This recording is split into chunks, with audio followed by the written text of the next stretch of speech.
Welcome to Disney Planning Insights. This is a replay of our DPI News and Notes show that we do every Tuesday over on Facebook. To see my smiling face, find us on Facebook at DPI Podcast or on YouTube at the Disney Planning Insights Podcast. Now enjoy this episode after a short ad from our friends at Anchor.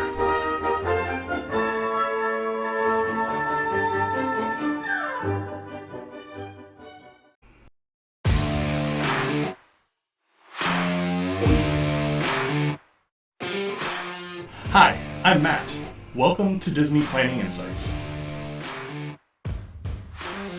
Through creative content and live shows, we explain the hidden details of the Disney experience so that our clients can execute memorable adventures.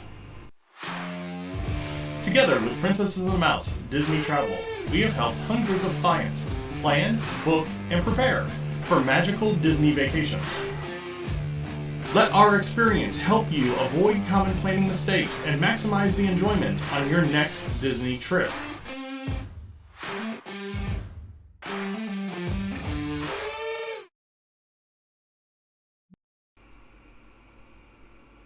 Hey, what's going on? It's Matt with the DPI Podcast. We are having all kinds of fun right now. Hey, there we are. It looks like he's getting in now, so that's a good thing to see. And I'm muted over there, so who knows? Unmute. Okay. So, yeah, we've got a lot going on today. Lots of news coming from the parks over the last week. Like we said, we thought we were going to get Not So Scary last week. We ended up getting it later on in the week. So we have dates, we've got prices, and we've got a lot going on, including a catastrophe when it comes to the Fantasmic show over in California. So I'm going to give Peter a second here to get on the show, and then we'll kind of go from there and get it all taken care of. He's all kinds of fun there too. He's been having problems with his camera. We've been having problems with Teams. It's just been one of those setups here recently with us. So no, but we'll battle through and we'll get it done, and we'll see what we've got going on here in a second. So how we're going to start off the show today is we're going to have Peter talk a little bit about his trip to World here a couple of weeks ago. They spent a week-long trip, did some resort hopping, and really had a fantastic time. Also got to get on Tron, so we'll talk to him about that. So Peter, are you about ready over there? Sure. Well, let's go ahead and let's bring Peter on, and we will start talking about his trip.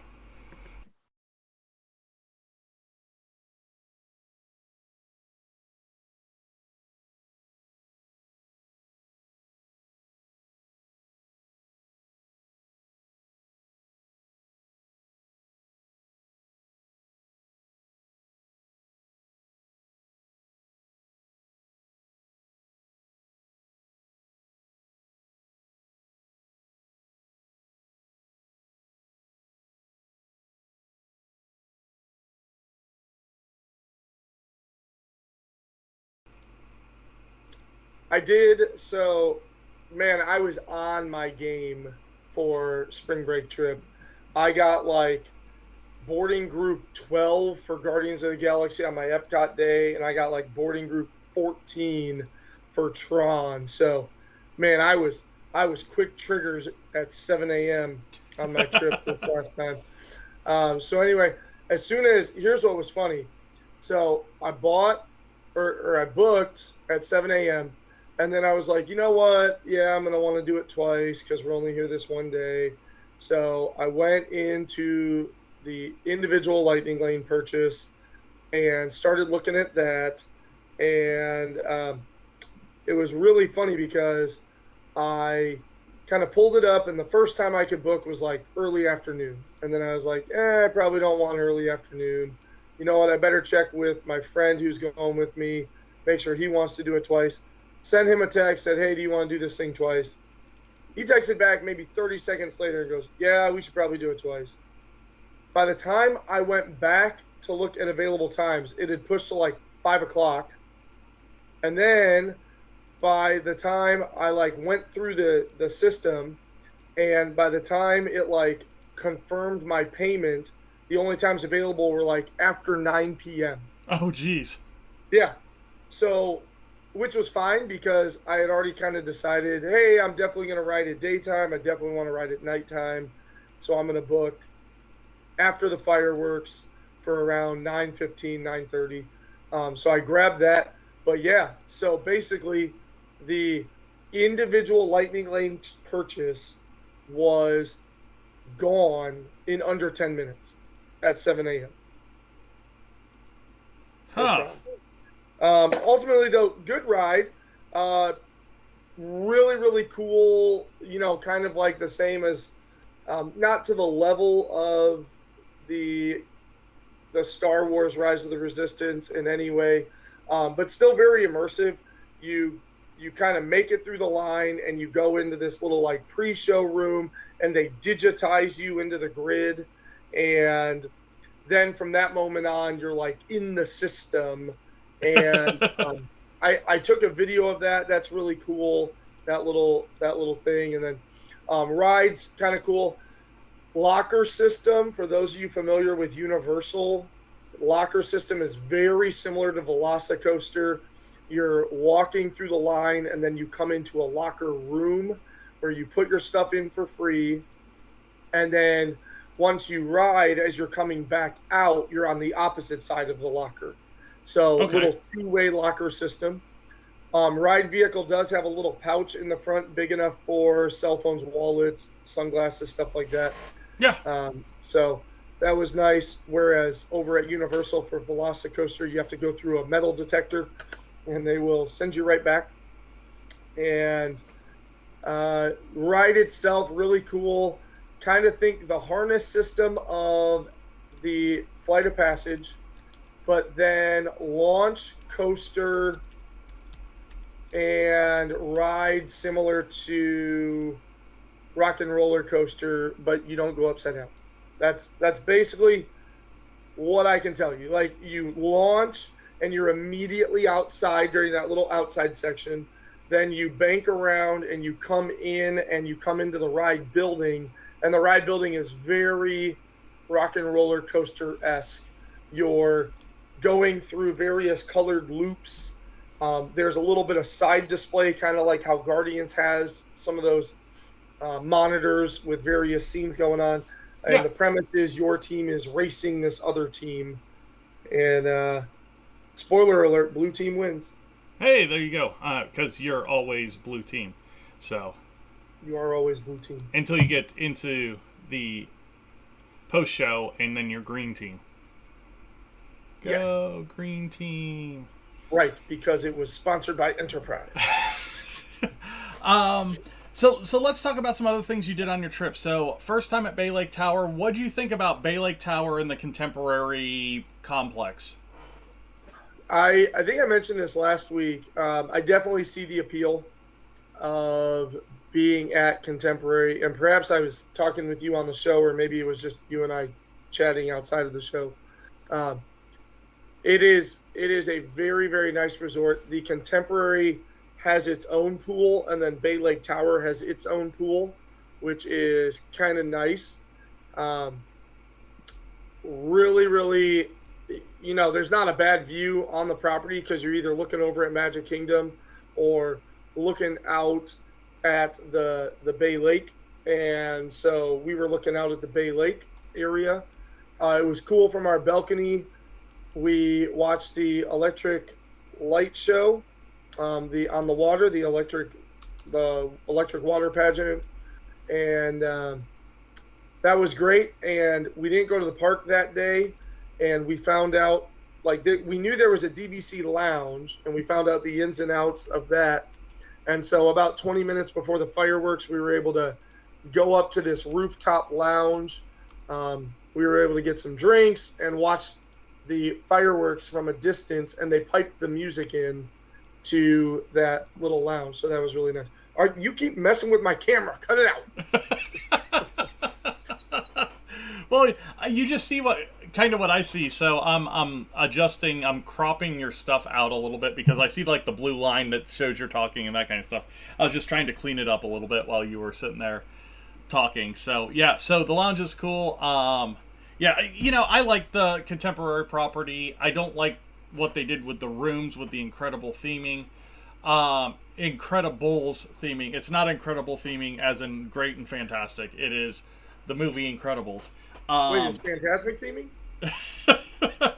Quit twisting my words. But no, it's a really, really good complex, and I really love that complex and its proximity to the parks and the monorail and that kind of stuff. It's awesome. Let's talk about and while we were there, the whole time we were like, I wish I was walking the Magic Kingdom. What else did you do that was new? My goodness, I was trying to keep tabs of it all. So obviously we rode Tron because it officially opened 2 days before we rode it, but we know that it kind of soft opened about 2.5 weeks before that. So we ate because we were there, we ate at Steakhouse 71. Okay. For breakfast. Wonderful meal. Really enjoyed that. And then over in Hollywood Studios, we ate at the Rodeo Roundup Barbecue. And, just to keep my ability to claim that I've eaten at every restaurant inside the parks. They opened a new restaurant, so I had to book it. Over at Disney Springs, because we were there for a week but only went to the park 3 times, we were able to do a lot more in Disney Springs than we had ever done before. On top of our favorite haunt, the Coke Bar, which it was sad because the Coke Bar no longer has a liquor license. So it was still fun, but it was sad to see a lot of the kind of fun-themed drinks go away, the adult specialties, that is. But over at, oh my gosh, let's see if I can get them all. So we ate at House of Blues, never done that before. We ate at Chef Art Smith's Homecoming again, because that place is amazing. We ate at Paradiso 37, and... What'd you think of Paradiso 37? I liked it. So what I liked about it is we grabbed the reservation about 15 minutes before we sat down. So it was, we were just there on our first night. We were like, yeah, maybe we'll go to Disney Springs for a little bit, because we literally sat out at that Bay Lake Tower pool for like 4 hours. So we were like, maybe we should just go do something with our lives. So we did that. We were at the Contemporary when COVID happened and they shut the parks down, and the first day that the parks were shut down and we're kind of there and we don't know what to do, we went and ate at Ohana, and then we came back to the Contemporary pool and we just kind of sat there and fried. And then we went up to Cali Grill after that, because of course nobody's at the parks anymore, so we got a Cali Grill reservation day of. So we go up to Cali Grill, and we were freezing in Cali Grill after we got fried at the parks. Your skin was so hot. Yeah. So I feel like there's something else that I'm forgetting that we also did new. So that was 4 restaurants were new. 2 new hotels. We stayed at Port Orleans Riverside. So if Caribbean Beach is booked, I will typically go for a Port Orleans over Coronado, just because Coronado has the big Destino Tower. It also has the convention center, which just sort of ruins a little bit of the Disney ambiance for me. Yeah. So I send guests to Port Orleans semi-regularly.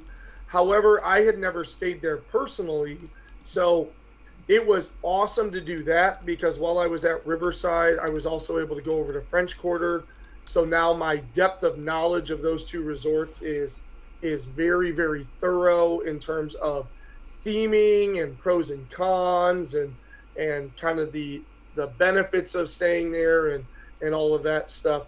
So Port Orleans was really, really great to stay there. I totally feel vindicated by sending guests there, and yeah, would definitely slots up there. If you're going for more of a laid back vacation and not necessarily running park, then I don't think Caribbean Beach is the way to go. I really think one of the Port Orleans, and I will even say that Port Orleans Riverside is way above French Quarter in my mind after our stay there, is the way to go due to the various ways you can get to Springs and just sort of the escape that Port Orleans Riverside felt like to my family. But it might not feel that way to everybody, but it feels that way to us. Did you get to see Yeehaw Bob? And we did not see Yeehaw Bob. So those of you that do not know, Yeehaw Bob is an entertainer at Port Orleans. If you go on Facebook, he actually does a lot of Facebook Lives still. But really, really cool guy. Just kind of a unique personality that you would only find at Disney or a carnival or something like that. I mean, he's just one of those types of personalities, but really fun. He performs at Port Orleans. He performs outside of one of the restaurants, I think. And no, I think he has nightly shows or shows every couple of nights. So no, if you get a chance, definitely worth the check out there. Anything else from your trip that you want to talk about? No, we just, like I said, we had a great time. A little bit different than normal because normally we are park. Yeah. So it was nice to, as I said, we were there for Friday to Friday, so 8 days, 7 nights, and stayed at 3 different resorts. And yeah, because we stayed 1 night at the Contemporary. Then we stayed 2 nights at Beach Club because it's our favorite resort. I had, Matt, you're gonna kick me, but you're gonna also understand. While I was at Beach Club, I was sitting at the bar, and there was an exclusive Club 33 event in the Beach Club celebrating like the 15th, like I don't know, their whatever it was, 5-year anniversary for like new members or something like that. So anyway, I'm sitting at the bar, and all of a sudden this guy comes up, and he's holding a Club 33 bag, and we get to talking to him, and he invited me to the Epcot Club 33 lounge. But the day he invited me was the day we were going to Magic Kingdom, and that was a lot of shuffling of plans to right, like I would have had to move my Epcot day, to move my Magic Kingdom day, to he's like, oh yeah, I'm gonna be at Rose and Crown at 10:30, come join me, we'll eat some lunch, we'll go up to the club. I was like, every word that you're saying to me are words that I've wished that some human says to me. You're saying all the right things just at the wrong time. Right. But like you could have literally said any day but Thursday, and I was like, I'll be there. I will be there. But oh, that hurt because yeah, he was an awesome guy. It was great talking to him. He was in trading cards, so very, very lucrative market. He and I were talking a lot about Gen Con being around our neck of the woods and how he comes to Indy every year and kind of works with all of that. And yeah, it was a great guy. He was great to talk to. And unfortunately, I was unable to take him up on the let's go to the Club 33 Epcot Lounge. All right. But we got a lot of information about Club 33 in terms of kind of what it costs and what you get and everything like that. Not that I'm anywhere near financially able to become a Club 33.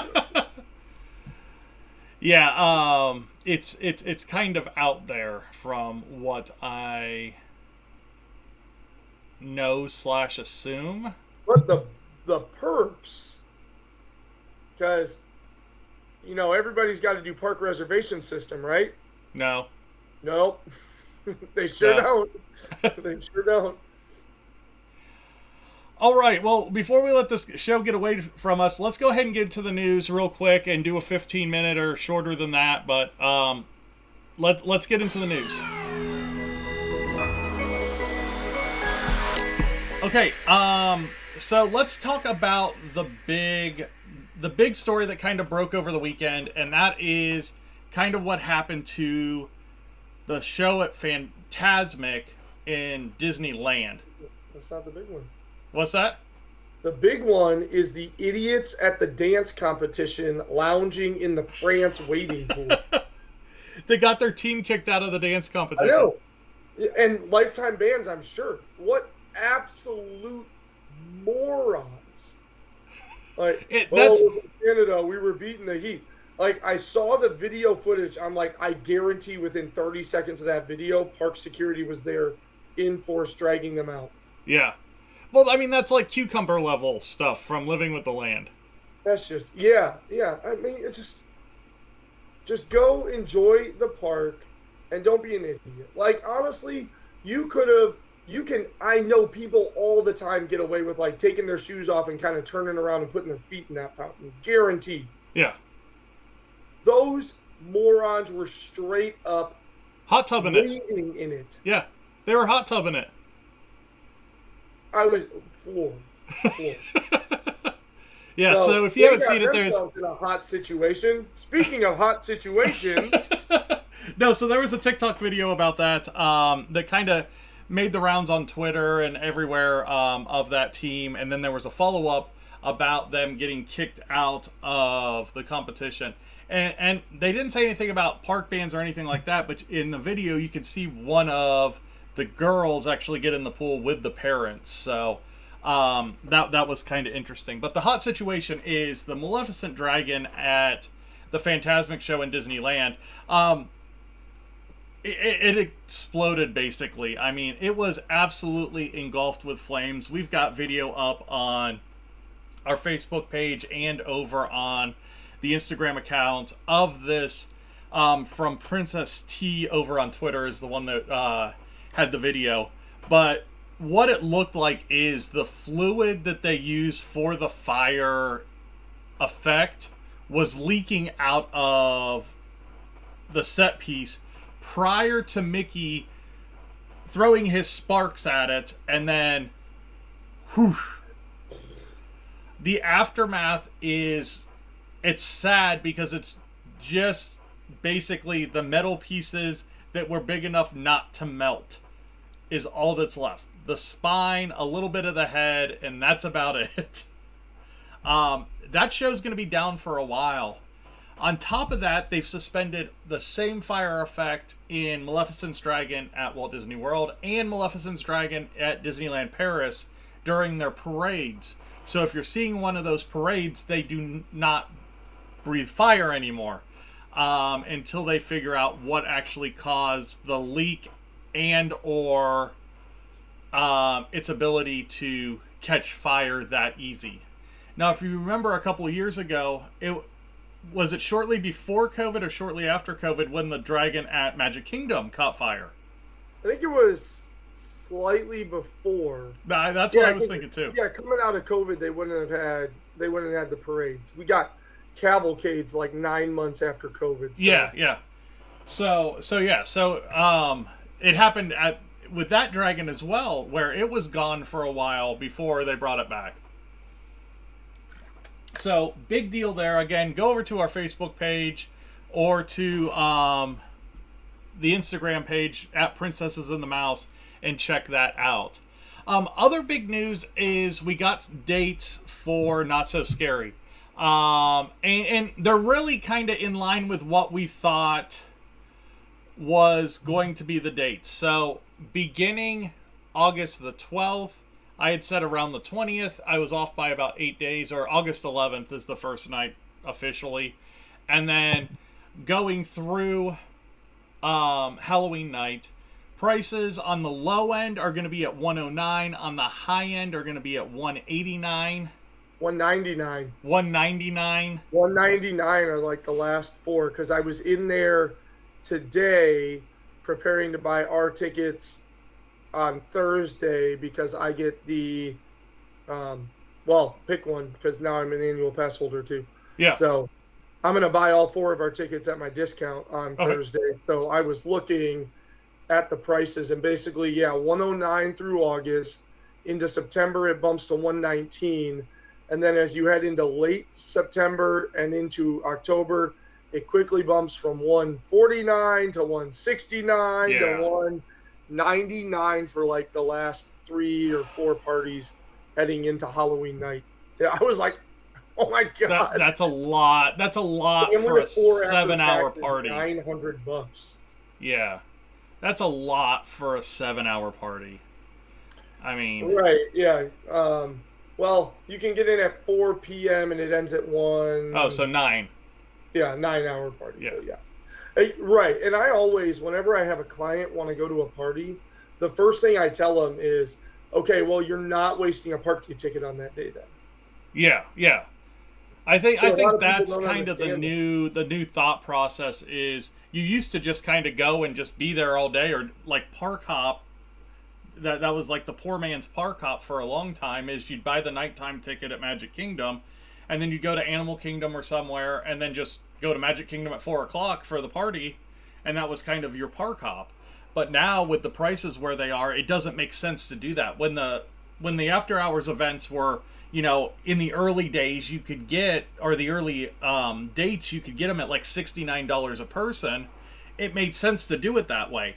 Now that even in the early days of the parties, it's over $100. It's a full park day ticket again. So it doesn't make sense to do it that way anymore. Right, for sure. But really exciting, and I'm excited. I've been to both parties several times. It'll be exciting to do the party with just you and me and our wives, because I just think of like all the footage and just the things that we can go do in comparison to what we might normally have to do. Now, we are going to have to discuss some killer outfits. I didn't think about that, but yeah. I have to figure this out, but I'm sure Shannon will have some ideas. All right, Shannon, go. Text. Chat. No, her big contribution to the show tonight so far has been hashtag make good choices, which is very relevant. Let's talk about some discounts at the Galactic Star Cruiser. Hold on, before we get to like discounts and stuff like that, one other kind of big piece of information, and I just read it today.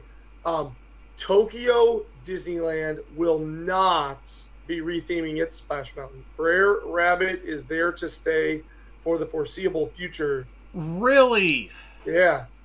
So that's pretty. So if you really love your Brer Rabbit, it seems like you can go to Tokyo. Awesome. So there you go. Yeah. Because we've got land closing theirs on May the 30th, so end of next month, you lose that. Okay, Galactic Star Cruiser Disney Visa card holders now get save 30% off 2023 departure dates, and it's basically every date in May, most dates in June, about half of them in July, the 3rd, the 13th, and the 29th in August, and the 8th and the 16th in September. Will this ever end? Disney has to change the pricing on this. Yeah, and you and I talked about that from the moment they released the pricing structure. Like, why am I going to do a 2-night stay cruise for more than like a 3-night Caribbean cruise? Yeah. I'm not going to do that. So unless they extend the experience and make it 3 to 4 nights and keep the price the same. Otherwise, they gotta be $1,000 per night for like a couple. A couple to be $1,000 a night makes sense, because now if I were to stay at a deluxe resort, I'd be expecting to pay, somewhere between $500 and $800 a night.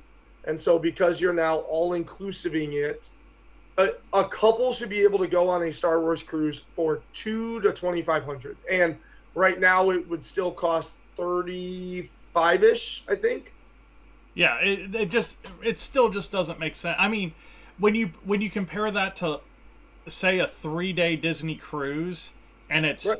double the price for 2 people, it still doesn't make sense. I mean, they've got to bring it down under $3,000 for a couple, and they've got to bring it down into that $4,500 range for a family of 4.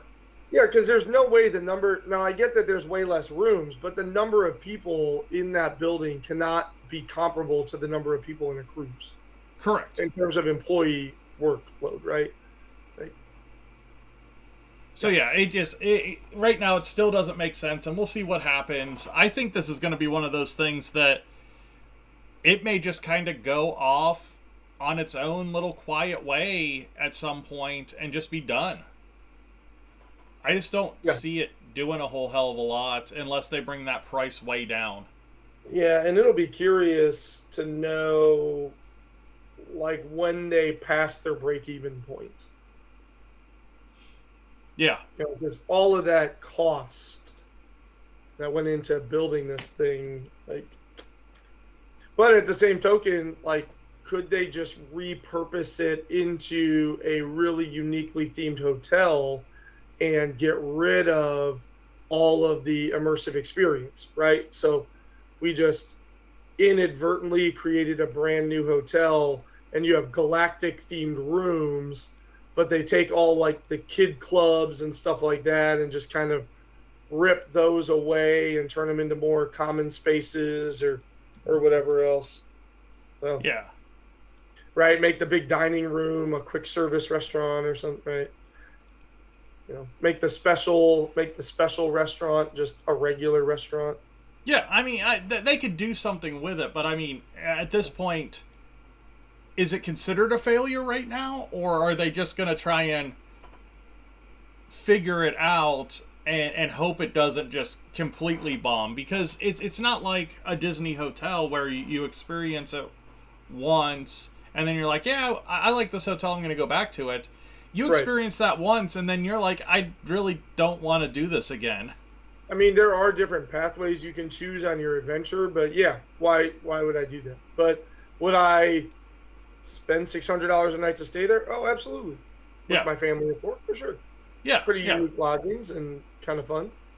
One other big piece of news came out today, and it was about Pixar Point, or Pixar Place. So this is a really weird part of Hollywood Studios, and there used to be like a Woody and Buzz meet and greet back in it, and it used to have the entrance to Toy Story Mania, and then when Toy Story Land opened, it was just kind of like this forgotten little alleyway to the left of Toy Story Land. Hey, that is not true. That is where the Joffrey's line goes early in the morning when it's really long. Forgotten little alley to the left of exactly what I said. I mean, hey, I have waited in a Joffrey's line through those gates. So they are going to breathe some life into it with Edna Mode, Mr. and Mrs. Incredible, Frozone, and Sully, with meet and greets back in that area. Yeah, let's do all the Incredibles characters and then Sully. But Sully, it sounds like Sully's probably going to meet at Walt Disney World Presents in that building. That's where he is right now. Yeah. He's in there right now. Because Addie went and met him while I was waiting in that Joffrey's line. Yeah, but the other characters are going to probably meet in that area where Buzz and Woody were. It's kind of like this little glass room, basically, with a queue.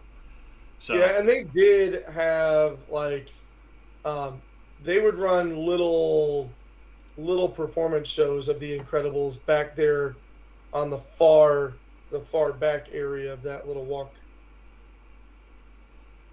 I know after Toy Story Land opened, I know I saw him in there. And I know I met Woody and Buzz in there one time. Anyway. Oh, family wellness. Disney Parks released this big family wellness thing today on Disney Parks blog. You want to check that out, go over to Disney Parks Twitter. You can check that out. past that.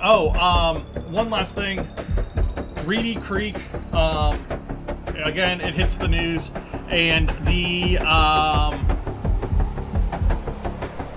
new governing organization is going to mandate state inspections for the monorail now. It has been written into the law and added as an amendment to the law that's going to dissolve Reedy Creek, basically, and there's all kinds of stuff going on. I don't think this ends well for anybody. I still don't know what the end game is for anybody, but it continues to make news because DeSantis is involved and it's Disney, and yeah. Yeah, but DeSantis cameoed on The Mandalorian, so it's all good. All right. Hey, it's everybody's favorite part of the show. Not the ending. It's top 3 time. I'm only here for the ending.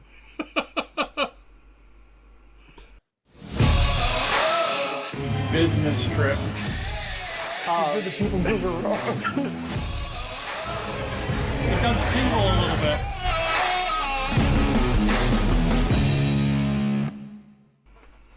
All right, everybody, it's top 3 time. We got Peter with Princesses and the Mouse Disney Travel. Every one of my screens is going to be wrong now because your little thing is a different size now. Okay. Yeah, because you were chopping it all up. I know, I'm chopping it all up because I wanted to make it look nice. Now it looks nice, it looks better. Wookiee's back, Chewbacca, hey Chewie. So if you haven't been with us for top 3 before, thanks for joining us. These are pretty awesome. We have a lot of fun with these. It is a random draw question, comment, category from the Disney parks, and we come up with our top 3 in 20 seconds. So,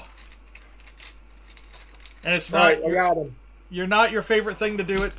Not so scary, since we have not so scary news. It is number 25 tonight, and number 25 is going to be your favorite things about a Disney park. Okay. This could be an interesting one because there's not too many of these around. It is going to be your favorite places to watch the fireworks that aren't the Hub or Main Street. And you've got 20 seconds. Planning your first trip and getting overwhelmed by all the details? Planning your next trip and just want some new suggestions on things you haven't tried? Contact me at Princess and the Mouse Travel, and I'd love to work with you planning your next trip to the most magical place on earth. You can contact Princesses and the Mouse Disney Travel on Facebook at PATM Disney Travel. All right. This one is interesting. I'm ready. Peter's ready. Peter, what is your number 3? My number 3 for this is on Big Thunder Mountain Railroad. Nice. Yeah, or Splash Mountain when Splash Mountain comes back. But as we've talked about before, if you understand the fireworks, it is actually, so the castle has projection on it. And then back behind it, where PhilharMagic and the Princess Fairy Tale Hall buildings are, there's a bunch of shooting points for all the little stuff that kind of gets, 40, 50 feet into the sky. And then the rest of the stuff, the big shells, launch from industrial buildings back behind Tom Sawyer Island across the road from there. And so if you can kind of time it and get on Big Thunder Mountain or Splash Mountain, some of my favorite firework memories are like going along Splash Mountain as fireworks are going up and then coming over the big hill and kind of seeing the fireworks coming up from the castle, fireworks over here, splashing down on one of our favorite rides. Big Thunder Mountain is the same idea because there's so many lift hills and it's a really long roller coaster. So you can be on that roller coaster for a solid, few minutes. And then as you kind of come out, you're kind of standing there with a nice vantage point of the big shells off to your left in a relatively not crowded area. So I am going to say on the Frontierland rides. There you go. is one of my favorite places to watch the fireworks that isn't in the hub. There you go. I'm going to be in the back of the park as well for my number 3, and I'm going to be more towards like back by Be Our Guest. So, yes, you miss most of the projections for the show, but you can actually watch the fireworks because of where they shoot up from over the Beast Castle instead of over Cinderella Castle. So it gives a really cool, different vantage point. And then if you are there for one of the special shows, one of the holiday shows, especially 4th of July and New Year's Eve, they do the projections all the way around the castle, and the fireworks are 360 degrees, so you get fireworks all around you anyway. So being back there isn't a bad idea. Now, one thing that they will do is they basically shut down the area from the carousel up to the castle for those lower ground level fireworks that Peter was talking about. So you're going to have to be back behind there, and it gets kind of crowded in that area because people don't know what the hell's going on and that kind of stuff. So it does get kind of congested back there. But it's a really cool area to get a very different vantage point. And it gives you kind of that out, especially if the park's open later than the fireworks, to get to some of those rides in the back. Say It's a Small World and Haunted Mansion, or the Little Mermaid ride, and ride those really quick after the fireworks get out. So my number 3 is going to be kind of in that back area by Be Our Guest to watch the fireworks. So let's go ahead and let's get to our number 2s. But before we get to our number 2s, let's talk about, if you have an idea for this segment of our show, go to the website. It's down at the bottom right now. It is patm.wixsite.com, patmdisneytravel.wixsite.com/planning. And up in the top right corner there is an info box that you can type in your suggestion for the show. And as far as the show goes, I know that we haven't posted the actual top 3 segment in a little while. We've been doing a lot of the Disneyland Paris content on the YouTube channel. But all of our content from the show, the last 3 shows, is going to be up over the next 3 weeks. So starting next Friday, we will be putting up the Irrational Fear episode. That's right. That's a good one. The breakfast episode, and then the dark ride episode, I think, is the other one. Those are the 3 that we've got going up. So Peter, what's your number 2 area to watch the fireworks outside of the hub? Polynesian's Pool. Nice. You could go with Polynesian Beach too. I mean, anywhere over there is pretty awesome. Yeah, but the pool's cooler. Yeah. Because then you're in the pool. Yeah. So for those of you that don't know, so right, like perfectly across the lagoon from the castle at like a straight on vantage point is the Polynesian Beach and Polynesian Pool area. And they pipe the music in. So what you'll get if you're staying at that resort is, it's funny because about 15 to 20 minutes before the fireworks, the beach will just crowd with people, which is why I've chosen to remain in the pool looking out rather than trying to like get my wet body into the sand and have sand in all sorts of crevasses. And yeah, I intentionally mispronounced it. I was going to say, you skirted around that really well. Yeah, crevasses. Yeah. Right. So I'll just hang out in the pool, let the music pipe in. But it is really, really cool to see the fireworks from a really far vantage point. It's like a fun thing to still see if you can spot Tinkerbell because they'll be going across. So really, really cool vantage point though. And you still get the music, which is wonderful. You get the soundtrack, you still get kind of the experience, but you're not elbow to elbow. Oh my gosh, on spring break, I got a spot in the hub. We stayed in the hub, but then leaving there, we had to get to Tron. And we were on the left-hand side of the hub. Uh-huh. And we had to get to Tron. That doesn't work. Holy cow. That was... I understand how salmon feel. Yeah, that was... Just keep swimming. Yeah, I basically told everybody, like I had Addie, and then I basically said, everybody, we're meeting at the popcorn cart by the Tomorrowland Bridge. Get there, protect yourself. Save Basically, yourself. like even my son, I was like, find me at the bridge. Like, you're 13, you'll survive. Yeah. So my number two. I could go a couple of different ways. I don't know where you're going to go with your number one, so I'm going to go with the People Mover. Now the People Mover, great, slow-moving ride, goes through Tomorrowland, but a couple times it peaks out, and you get these fantastic views of the castle. It's just one of those places where you can get some really, really just awesome looks at the fireworks if you time it right. But if you time it wrong, you kind of miss everything, and it kind of sucks. But, you kind of still get the People Mover ride, which is nice by itself.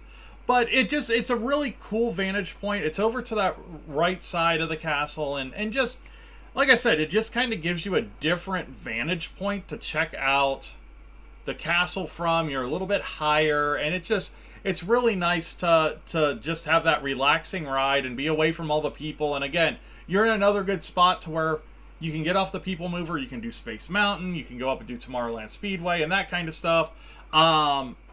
Either while people are watching the fireworks or right after the fireworks, and try and beat the crowds there. So, no, my number two is going to be on the People Mover. So, let's go ahead and let's get to our number ones. And before you say your number one, why don't you tell people where they can find you? Right here, 7:15. Tuesday. Every Tuesday. Not really. It's golf season. Yeah. We've gotten lucky twice in a row.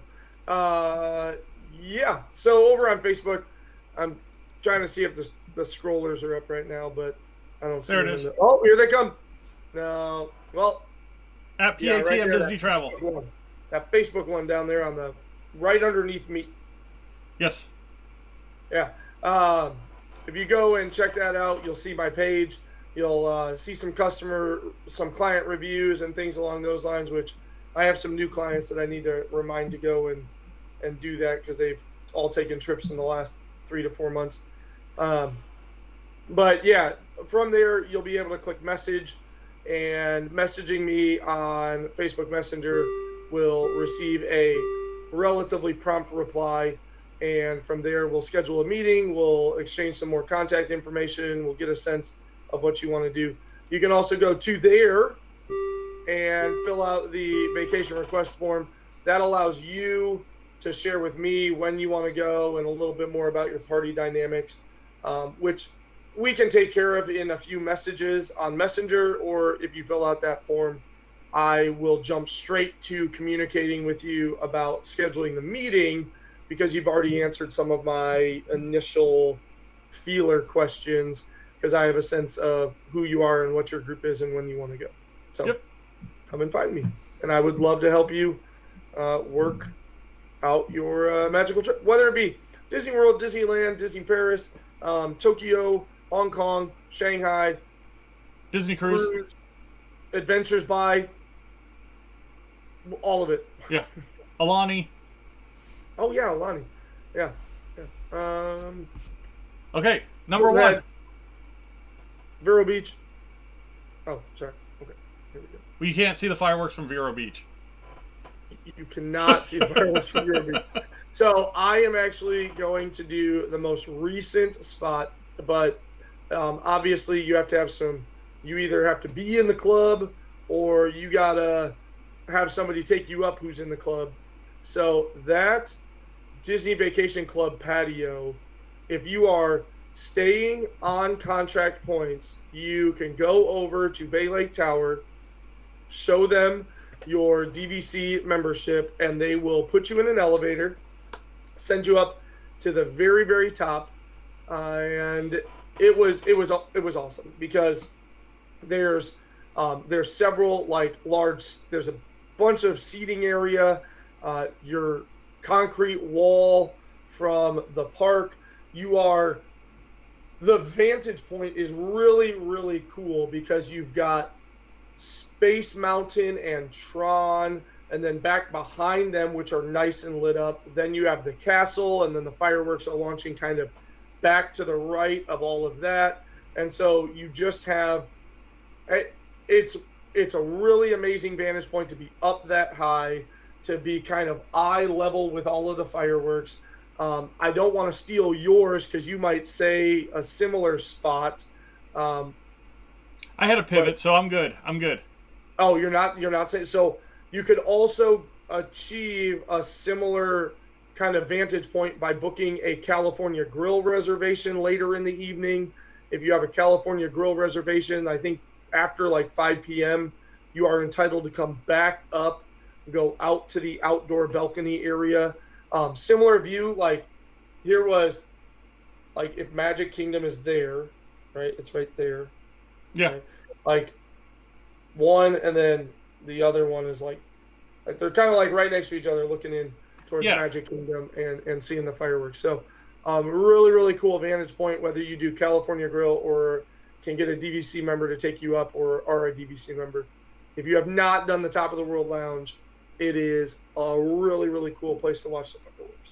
And, you know, theme park view rooms at the Contemporary, theme park view rooms at basically any of the hotels, you can get a view of it. But theme park view rooms at the Contemporary, very similar view. You know, we stayed there in 2018 and did that trip, and we were on the 7th floor and had a fantastic view of the fireworks the first night we were there. So, no, yeah, any of those over at the Contemporary is great. I'm going to be out in that area as well.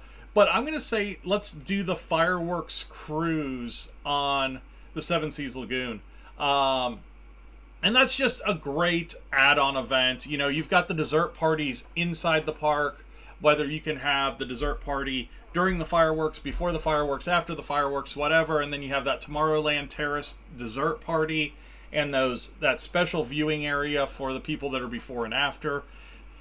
Great thing. But the cruises are really cool because they take you out on pontoons. It's a small party. You have snacks there with you and desserts and that kind of stuff. And you basically watch the fireworks from outside of the front entrance. Now, you don't get a great view of the castle, but you get to see the fireworks over the main entrance and all that. And it's still really, really cool. So, you know, if you're looking for one of those cool add-ons that you've never done before, think about doing like a fireworks cruise or something like that, because those are fantastic. I know we had a work trip down there that they did fireworks cruises for all the families, and those were just absolutely awesome. So, no, that is my number one. I'm going to stay out in, and it's amazing how many times we went outside of the park for this one, because there's a lot of good vantage points for the fireworks, all the shows outside of the parks. So if you kind of know where you are in relationship to the parks, you might be able to see. I mean, like at Riviera, you can see Hollywood Studios and Epcot's fireworks. Yeah, we love so Riviera, if you can get the check-in side, so you don't want a water view room, because if you get a water view room, you're going to be looking out at Caribbean Beach. You're not going to see really anything. Yeah. But especially if you can get, so from the front lobby, if I'm kind of standing at the front lobby looking out at like the car park area, to the left side towards the Skyliner station, you will have a fantastic view of the Epcot fireworks and an awesome view of the Magic Kingdom fireworks off in the distance. Yeah. So yeah, that was another spot that I was up in the air. I was like, boy, but that lounge was just so cool. But I was thinking about the Riviera rooms are fantastic to see 2 fireworks shows if you're back at the resorts. And you can do the same thing at Topolino's too, with dinner reservations and going up to their viewing deck as well. So if you have a later dinner reservation, 5 p.m. or later, you can go back up to the Topolino's viewing deck and watch the Epcot fireworks from there, which is now Epcot Forever for who knows how long. Epcot Forever for 4 months. Yeah. Yay. I'm thinking September 1st. New show's going to be ready September 1st. because that's when the 100 years of Disney shifts to Epcot. That's exactly my thought as well. So we'll leave you guys with Have that. it ready by September 1st. Again, thank you guys all for watching the Top 3 episode. If you want to get in touch with us, at DPI Podcast on Facebook for me, at PATM Disney Travel on Facebook for Peter, and then for both of us, the website, patmdisneytravel.wixsite.com/planning. Thank you guys all for watching. We will see you next week. Bye now.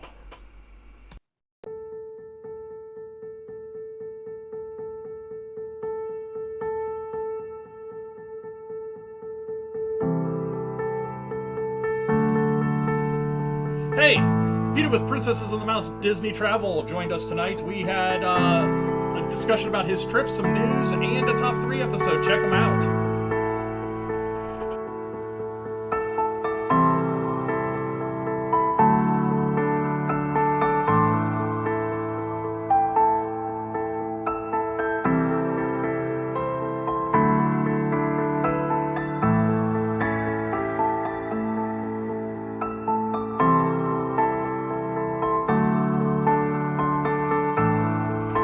If you're looking for us on the internet, you can find us in a lot of different places. Facebook's the easiest, at DPI Podcast for the podcast page, at PATM Disney Travel for the travel side. Over on Twitter, it's at Disney Insights. And then we also have an Instagram account, at Princesses and the Mouse. Check them all out. You'll have a lot of fun.